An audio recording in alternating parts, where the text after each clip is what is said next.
it's Sarah Anderson, and joining me now is Dr. Lee Holt of the Civil Health Division to answer some concerning questions we have on the recent attacks that we're currently witnessing in Pennsylvania, South Carolina, and Georgia. Dr. Holt, thank you for coming on today to answer these questions. Happy to be here. I have some questions written on a cue card that I'd like to go over with you. That's no problem. Do you think these attacks were caused by a drug interaction, or is it possible that my cold medicine can make me go insane? Well, I don't think that your cold medicine is going to make you insane, for one. There's a lot of processes that go together to make sure that any over-the-counter medication that you receive, or any sort of medication you receive in general, goes through many, many steps to make sure that it's safe for people to use. There obviously, in any kind of setting, it's important to make sure you don't use medication that's been tampered with. We haven't seen a situation where that is evident with what we're going through now. But obviously, if you ever receive any sort of medication that you believe may have been tampered with, return it to the store that you purchased it from and get something new. But again, I don't think that is the situation that we're dealing with now. Well, what about illicit drugs? Could it be a bad batch of methamphetamine or those crazy bath salts we're hearing about? And that is something that we do. That's probably one of our greatest concerns. One thing when it comes to any sort of drugs that are made on a street level is that there is no process by which there's no FDA approval for methamphetamine or bath salts. They're just done in back areas that are made to be secretive and in these various hideouts. What we're concerned about is the process by which they're made. A lot of times they use items that are not safe, and these sort of illegal drugs have been done in the past and have killed people. So it's something that we're definitely taking a look at, and we're definitely concerned with what could happen, especially since we only see this in certain areas, is that someone may have had a formula by which they make these drugs that have been handed around or handed to certain areas, and they've gotten control of it in a way that it's, they're teaching each other how to make them. So that's something that could be feasible. The problem that we're having right now is those who have succumbed to this illness, who have died from it. We have been performing autopsies on them, and these autopsies have had toxicology reports that have come back as inconclusive. Now, that could be simply because we're not looking into all the things that we need to look into. Toxicology reports are sometimes different based on where you're located, so they may not be trying to hit on the things that we need to look out for when it comes to these sort of drugs. So it's definitely something we don't want to close the door on. We want to make sure that we make sure that our panels are more intense, that they cover different areas. But one of the things that we want to do, if we're going to do that, is we need to find out exactly by what process these drugs are made, and find some way of figuring out exactly what process is causing the problem. Interesting.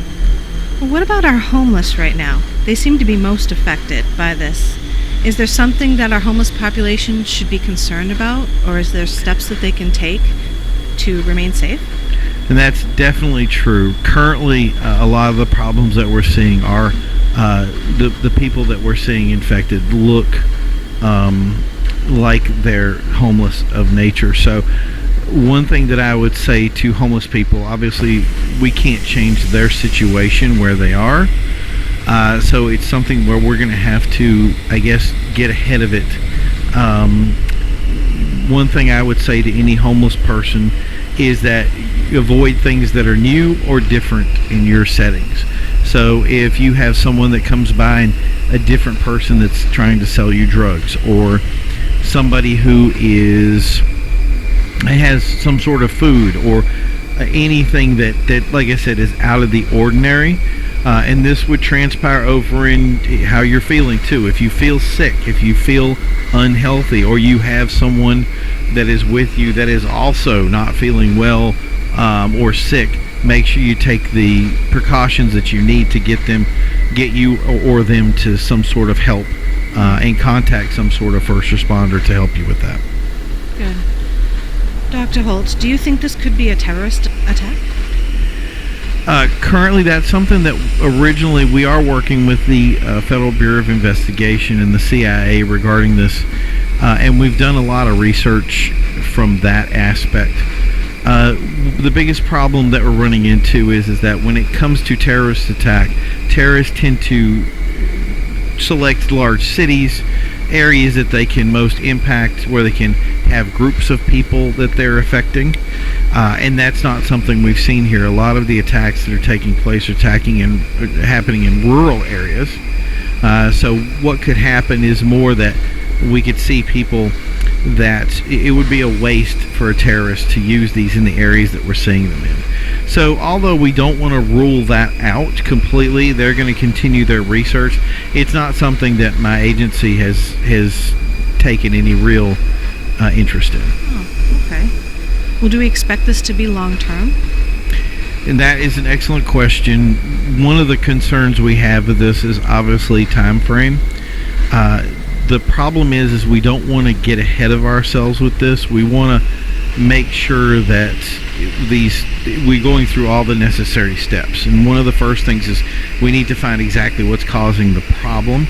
And then we need to make sure that we take the necessary steps to either remove the problem or whatever we need to create to deter from that problem. And that's kind of where we're at right now, is taking those steps to make sure that everything is accurate on that end. So what signs should we be looking for?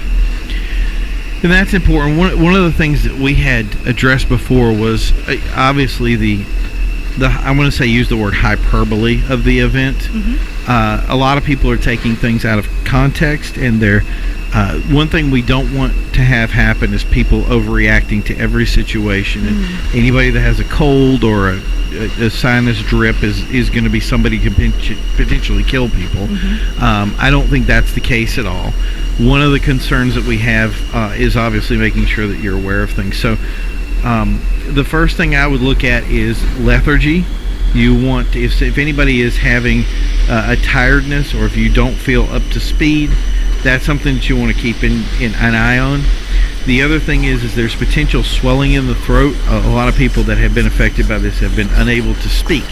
So if they cannot speak to you, there's a good opportunity that they may be affected by this. We hear a lot of people who are mostly trying to communicate in some sort of grunt or moan. And that could be a result too that we believe this may affect the brain. Mm-hmm. So it could be something that's pain oriented. Mm-hmm. So if it's affecting the brain, it could generate a great deal of pain. The biggest thing is obviously high temperatures. A lot of times you can see people and see if they're sick. If you've ever had somebody come in and they look gaunt, mm-hmm. cheeks shriveled, pallid skin, look like they're sweating or having some sort of high fever, that's something where you want to take a look at them and kind of make an address. If they don't respond to you when you try to make contact with them, that's a person that's definitely having a problem and you need to contact some sort of services. But like I said, those things are very evident. So if you're running a fever, you're having trouble with your throat, feeling dizzy. Lastly, also we've seen a lot of people with cataracts on their eyes.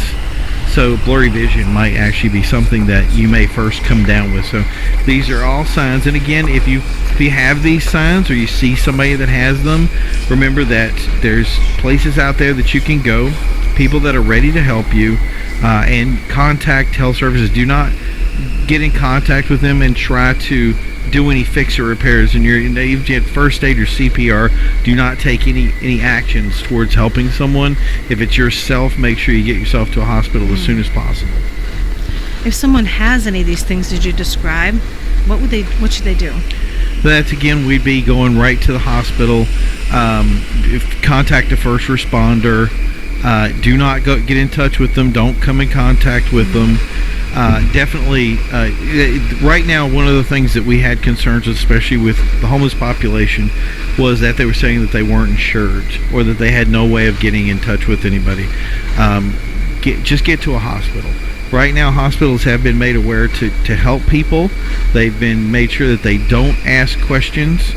They're just going to help you and do what they need to do to make sure that you are safe and with the people that you need. So, like I said, anything first responders, contact emergency services. Like I said, they're ready to help you at any time. Thank you, Dr. Holt, for coming on to answer our concerning questions. Yeah, it was my pleasure. As always, we will keep everyone up to date on the information as it comes in. And now, a word